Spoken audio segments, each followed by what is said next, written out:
Assalamualaikum warahmatullahi wabarakatuh.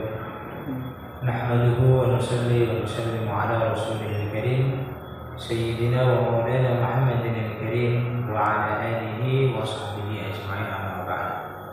Alhamdulillahirabbil alamin. Para hadirin dan para pemirsa yang dirahmati Allah Subhanahu wa taala, saya mewakili dari salah satu bidang dari Aswaja NU Center Kabupaten Sragen, dari bidang makwah yaitu Maktabah Ahlussunnah wal Jamaah.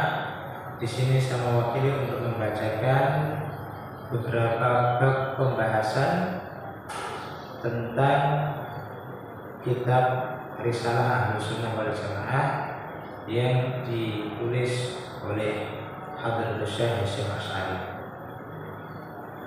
Di sini akan membahas pada pasal fi bayani tamassuki ahli Jawa bimadhhabi Ahlussunnah wal Jamaah, yaitu menerangkan tentang berpegangnya orang-orang Jawa, orang-orang Islam Jawa terhadap madhabnya Ahlussunnah wal Jamaah, dan menerangkan permulaan munculnya bid'ah-bid'ah dan tersebarnya di tanah Jawa, dan menerangkan tentang macam-macamnya orang-orang yang membuat bid'ah yang ada pada zaman ini.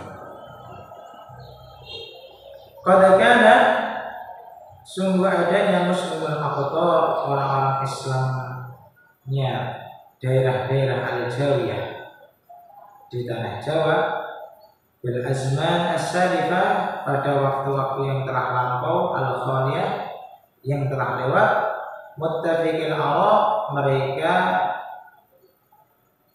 satu dalam pendapatnya, yaitu mufakat dalam pendapatnya, wal madhab, dan satu madhab, wa muttafidil ma'khad, dan satu dalam pengambilan, wal masrab, dan juga pengambilan, kecondongannya. Jadi kecondongannya, pengambilan dalilnya, madhabnya ini dulu satu. Fakulluhum, maka mereka itu semuanya fil fikhi, dalam masalah fikih, ala madhab an-nafis, berpegang pada atau mengikuti pada madhab yang indah, madhab Imam Muhammad bin Idris, yaitu madhabnya Imam Muhammad bin Idris, yakni al-Imam Asy-Syafi'i rahimahullah. Wa fi usuluddin, dan dalam masalah usuluddin, masalah akidah maksudnya, ala madhab Imam Abil Hasan Al-Asy'ari, mengikuti madhabnya Imam Abil Hasan Al-Asy'ari. Wa fi tasawufi, dan di dalam ilmu tasawuf, ala madhab Imam Al-Ghazali, mengikuti madhabnya Imam Al-Ghazali, wal Imam Abdul Hasan Asy-Syadzili, dan Imam Abdul Hasan Asy-Syadzili radhiyallahu taala anhu. Para hadirin, para pemirsa yang dirahmati Allah Subhanahu wa taala, jadi tentang pengertian Ahlussunnah wal Jamaah ini, kalau secara global di dunia ini, secara global, siapa Ahlussunnah wal Jamaah?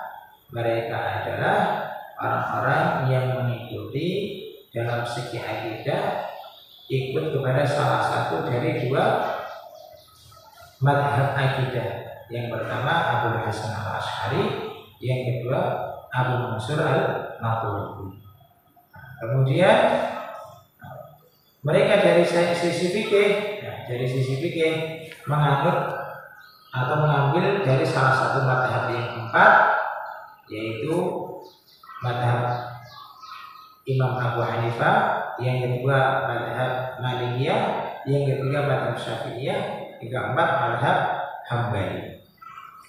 Para hadirin yang mulia, maka di tanah Jawa ini, karena dulu mungkin pendahulu-pendahulu kita, para aulia utisah, para wali songo, orang-orang yang menyebarkan agama di tanah Jawa ini adalah orang-orang yang secara fikih ikut kepada madhabnya Imam Syafi'i, secara akidah ikut kepada madhabnya Abul Hasan Al-Asy'ari, yaitu yang terkenal dengan akidah 50.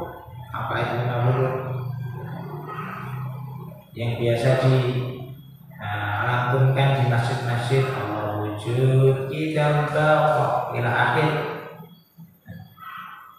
Kemudian secara tasawuf mengikuti di antara imam-imam tasawuf yang mu'tabar, di antaranya yaitu Imam Ghazali, Imam Abdul Hasan Asy'ari, dan masih banyak lagi imam-imam yang lain seperti mungkin Ibnu Athaillah As-Sakandari dan lain-lain. Jadi bisa disimpulkan bahwasanya Ahlu Sunnah wal Jamaah yang ada di tanah Jawa ini adalah orang yang secara akidah mengikuti Abul Hasan Al-Asy'ari, secara fikih mengikuti mazhabnya Imam Syafi'i, secara tasawuf mengikuti mazhabnya imam-imam tasawuf seperti Imam Al-Ghazali, kemudian Abul Hasan Asy'ari radhiyallahu ta'ala anhu. Kemudian terjadilah muncul di Al Salasina pada tahun 1300-an. Salasina wa salasina dan 30. Jadi 1330-an. Azabun mutanawwi'atun, golongan-golongan yang bermacam-macam. Wa ara'un mutadafi'atun, dan pendapat-pendapat yang saling bertentangan. Wa aqwalun mutadharibatun, dan ucapan-ucapan yang saling menyerang. Warijalun mutajadibatun, dan orang-orang yang saling tarik menarik. Faminhum, maka sebagian dari mereka salafiyuna, golongan orang-orang yang orang-orang yang lama, qaimuna, yang mereka berdiri ala alaihi aslafuhum, atas apa yang dipegang oleh pendahulu-pendahulu mereka. Minat tamadhub, yaitu dari sisi bermadhab, mereka bermadhab bil madhab muayyan, dengan madhab yang tertentu. Wa tamassuk, dan mereka berpegang teguh bil kutubil mu'tabar, dengan kitab-kitab yang mu'tabar, yang sudah terakui, al-mutadawilah, yang beredar di kalangan ahli sunnah wal jamaah. Wa mahabbati ahli bait, dan mencintai ahli bait, keturunan Nabi sallallahu alaihi wasallam. Wal awliya, dan para wali, wassalihin, dan orang-orang soleh. Wa tabarruk, dan mereka punya keyakinan tabarruk, ngalap berkah bihim, terhadap ahli bait, awliya, dan orang-orang soleh. Ahya'an, baik ketika masih hidup, wa amwatan, dan ketika sudah meninggal. Wa ziyaratul kuburi, dan ziarah kubur. Wa talqinil mayyit, dan talqin terhadap mayit. Wa sadaqati, dan bersedekah anhu untuk mayit.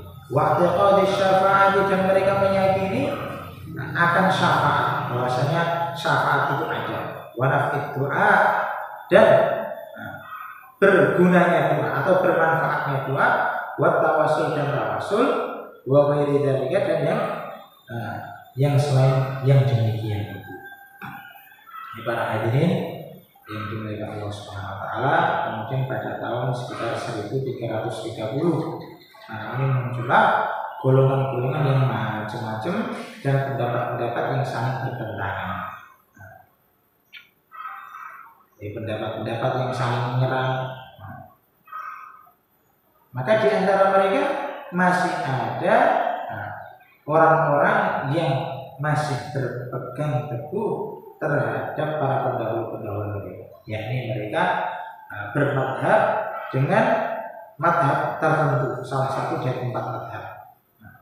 Kemudian mereka juga berpegang dengan kitab-kitab yang mu'tabar, yang telah beredar di kalangan ahli sunnah wal jamaah. Mereka mencintai ahli bait, keturunan Nabi, mencintai para aulia, mencintai orang-orang soleh. Kemudian mereka tabarruk, ngalap berkah terhadap beliau-beliau, baik ketika masih hidup maupun sudah sudah meninggal. Jadi para ahli bait, aulia, orang-orang soleh ini mereka itu memberkahi baik ketika hidup maupun ketika sudah meninggal. Kemudian mereka meyakini ziarah kubur, mengamalkan ziarah kubur, talqin mayit, bersedekah untuk mayit, dan mereka meyakini ada syafaat, pembelaan nanti, dan bermanfaatnya doa dan tawasul dan yang lain-lain. Ini termasuk ciri khasnya ahli sunnah wal jamaah yang ada di tanah Jawa. Yang mereka mau tawasul, tidak membatasi tawasul. Tawasul itu boleh hanya untuk orang yang hidup saja. Oh enggak.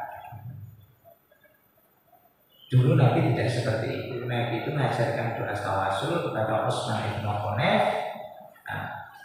Diamalkan ketika Nabi masih hidup, dan doa itu diajarkan kepada orang-orang setelahnya ketika Nabi sudah meninggal. Berarti pemahamannya para sahabat, tawasul itu tidak ditahsis, tidak dipersempit hanya ketika Nabi masih hidup. Justru yang bid'ah itu ketika orang mempersempit, mentahsis perkara yang mana Nabi tidak mempersempit. Bahkan justru kalau orang ini punya keyakinan tawasul itu akan ada manfaatnya hanya ketika Nabi itu masih hidup, justru dia punya keyakinan yang kurang pas, yang melenceng. Kalau keyakinan kita Ahlus Sunnah wal Jamaah, orang yang ditawasuli itu baik ketika masih hidup ataupun sudah meninggal sama saja, sama-sama bisa menjadi perantara untuk makbulnya sebuah doa kalau diizinkan oleh Allah Subhanahu wa Ta'ala. Jadi tidak membedakan orang yang masih hidup atau sudah mati, karena orang yang masih hidup atau orang yang sudah mati hakikatnya sama-sama tidak bisa memberikan manfaat kecuali kalau diizinkan oleh Allah Subhanahu wa Ta'ala. Itulah termasuk ciri-ciri ahli sunnah wal jamaah yang ada di tanah Jawa. Wa minhum, dan termasuk mereka firqatun, ada sebuah kelompok yang tabi'un ra'ya Muhammad bin Abdul wa Rasyid itu, yang mana mereka mengikuti pemikirannya Muhammad bin Abdul dan Rasyid itu. Wa ya'khuduna min bid'ati Muhammad bin Abdul Wahhab an-Najdi, dan mereka mengambil dari bid'ahnya Muhammad bin Abdul Wahhab an-Najdi wa Ahmad bin Taimiyah, dan Ahmad bin Taimiyah dan Ibnu Taimiyah wa Tirmidzi, dan kedua muridnya Ibnu Al-Qayyim, yaitu Ibnu Qayyim wa Ibnu Abdul Hadi dan Ibnu Abdul Hadi. Faharum, maka mereka mengharamkan ma asma'al muslimun, apa yang telah diijma'kan oleh orang-orang Islam ala nabihi, atas kesunahan. Wa huwa, yakni perkara yang diharamkan itu as-safaru, yaitu bersafar, bepergian ziarah qabri Rasulullah sallallahu alaihi wasallam, untuk berziarah kepada kuburnya Rasulullah sallallahu alaihi wasallam. Wa khalafuhum, dan mereka memerang atau berbeda pendapat, menyerang fima, di dalam perkara dzikir yang telah disebutkan tadi, wa ghairihi, dan yang lainnya. Kalau berkata Ibnu Taimiyah di fatwanya, pada di dalam fatwa, wa idza safara, dan jika seseorang bersafar ini karena keyakinannya anha, bahwasanya safar untuk safarnya itu yaitu ziarah kubur Nabi, safar untuk ziarah kuburnya Nabi sallallahu alaihi wasallam, atau adalah sebab ketaatan, karena maka adanya dari yang demikian itu muharram, diharamkan di ijma' muslimin, sebab ijma'nya orang Islam. Fasara, maka adanya at-tahrimu, pengharaman tersebut, minal amri, dari perkara al-maqtu ini yang sudah ditetapkan.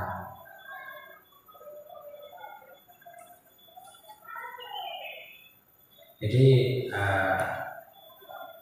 di antara mereka ada satu golongan yang mengikuti pemikirannya Muhammad bin Abdul dan Rasul Ridho. Ini dianggap membaharu ketika di masa-masa runtuhnya Turki Utsmani. Ini muncul para yang orang-orang yang dianggap pembaharu Muhammad Abdul, Rasul Ridho. Dan kebanyakan mereka berafiliasi, pemikirannya nanti berafiliasi kepada Muhammad bin Abdul Wahab An-Najdi, yang mana ini adalah penggagas pemikiran Wahabi. Yang mana pemikiran Wahabi ini mereka membongkar kembali pemikiran Ahmad Ibn Taimiyah dan kedua muridnya yaitu Ibnu Qayyim dan Ibnu Abdul Hadi. Jadi mereka ini senantiasa mengharamkan apa yang sudah disepakati oleh orang-orang Islam atas kesunahan, seperti safar itu berziarah kepada kuburnya Nabi Sallallahu Alaihi Wasallam. Mereka haramkan. Safar berziarah kuburnya Nabi saja mereka haramkan, apalagi untuk kuburnya selain. Alasannya apa? Alasannya itu diharamkan karena ijma'nya orang Islam. Orang Islam yang mana?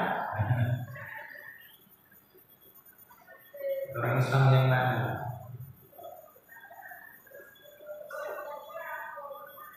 Jadi mereka ini adalah orang-orang yang suka khilaf terhadap pengamalan agama yang ada di suatu daerah. Kalau mereka belum khilaf belum paham. Kalau berkata Al-Allamah Syekh Muhammad Baqir Al-Hanafi, orang yang sangat alim yaitu Syekh Muhammad Baqir Al-Hanafi Al-Mutayyi di risalatihi, di dalam risalah beliau al-musamma yang dinamakan Tadhhirul Fuad min Danasil I'tiqad, mensucikan hati dari kotoran i'tiqad, ini nama sebabnya. Wa hadzal fariqu, dan golongan ini waqtuli al-muslimun, sungguh orang-orang Islam diuji bikatsirin minhu salafan wa khalaf, dengan kebanyakan dari mereka pada zaman dulu dan zaman sekarang. Bahkan maka ada yang mereka itu wasmata, seperti cacat, wasulmata, dan seperti pecah bil muslimina, pada orang-orang Islam, wa udwan, dan anggota fasidan yang rusak, yang jadinya wajib memotongnya hatta layakti, sehingga tidak menular al-ghamiyah terhadap yang lain.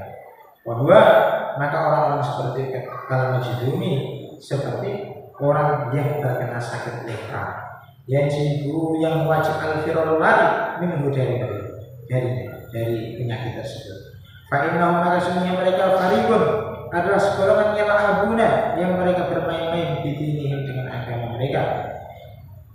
Yadumuna, mereka mencaci al-ulama, para ulama salafan, baik ulama zaman dulu wa khalafan, dan ulama zaman sekarang. Bayaquluna, dan mereka mengatakan innahum, bahwasanya para ulama itu ghairu ma'sumina, mereka tidak maksum, fala yanbaghi taqliduhum, maka tidak wajib mengikuti mereka. La farqa, tidak ada perbedaan bidzalika, dalam yang demikian itu, bainal ahliya, antara yang hidup, wal amwati, dan yang mati. Wa anuna, dan mereka mencaci alaihim, atas para ulama, wa yakuna, dan mereka menuduhkan asyubuhati, kesubhatan. Wa yadarunaha, dan mereka menyebarkan syubhat tersebut fi uyuni basair du'afa, pada pandangan-pandangannya orang-orang lemah. Linukni supaya membutakan absarahum, penglihatan orang-orang lemah, an-ayubi haulai, dari aib-aibnya mereka. Yaksiduna, mereka menyengaja tidak yang demikian tersebut, dalam al-adawah, menumbuhkan permusuhan, wal baghdad, dan kebencian, biqulihim, dengan bertempatnya mereka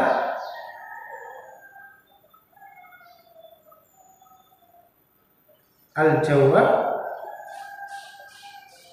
di atas, wa yas'auna dan mereka berjalan fil ardi di muka bumi fasadan membuat rusak. Yaquluna mereka mengatakan Allah yang sama Allah al-karim kebohongan. Wahum sedangkan mereka yang alamuna mengetahui. Ya yas'auna mereka menyangka anahum bahwasanya mereka qaimuna berdiri tegak bil amri bil ma'ruf pada amar ma'ruf wa nahyi anil munkar dan nahi munkar. Jadi para hadirin para pemirsa yang dimuliakan Allah Subhanahu wa taala, mereka itu yaitu orang-orang Wahabi ini laksana, kata Imam Tahid tadi, laksana seperti anggota badan yang terkena penyakit lepra, penyakit yang menular. Maka siapa saja wajib lari dari mereka supaya tidak ketularan. Mereka orang-orang yang bermain-main terhadap agamanya. Mereka mencaci para ulama, baik ulama salaf maupun khalaf. Mereka mengatakan ulama itu kan tidak maksum, maka nggak wajib diikuti. Dan ulama saja nggak maksum, apalagi kamu. Maka mereka menuduhkan subhat-subhat, disebarkan supaya apa? Supaya untuk membela diri mereka dan mencaci maki para ulama, menimbulkan kebencian dan permusuhan. Jadi bahaya sekali Wahabi ini, bahaya sekali. Mereka bisa rentan sekali memecah belah umat, memecah belah.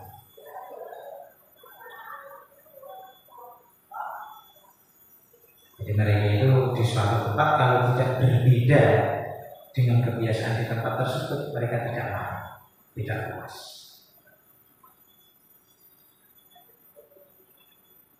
Ya kurang lebihnya sekian. Kalau ada bedanya sebenarnya oleh Allah, ada kurangnya di Quran pribadi. Wassalamualaikum warahmatullahi wabarakatuh.